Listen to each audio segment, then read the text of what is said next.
অন্তর্বর্তী সরকারে জারি করা স্থানীয় সরকার সংক্রান্ত অধ্যাদেশগুলো সংসদে আইনে পরিণত হওয়ার পরই স্থানীয় সরকার নির্বাচন অনুষ্ঠিত হবে বলে জানিয়েছেন প্রতিমন্ত্রী মীর শাহে আলম। দুপুরে জিয়া উদ্যানে জিয়াউর রহমান ও বেগম খালেদা জিয়ার সমাধিতে নতুন নিয়োগ পাওয়া ১৪ জন জেলা প্রশাসক শ্রদ্ধা নিবেদন করেন।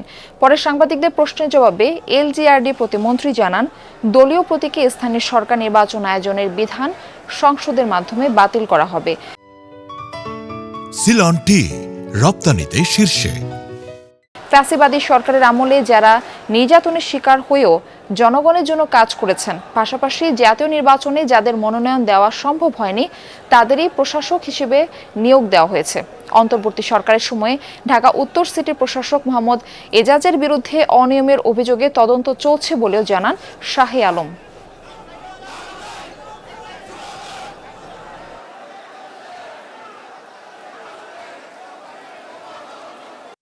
অধ্যাদেশগুলি আইন আকারে পাশ হয়ে আমাদের মন্ত্রণালয়ে যখন ভ্যাটিং হয়ে আসবে, এরপরে আমরা নির্বাচনের প্রস্তুতি শুরু করব।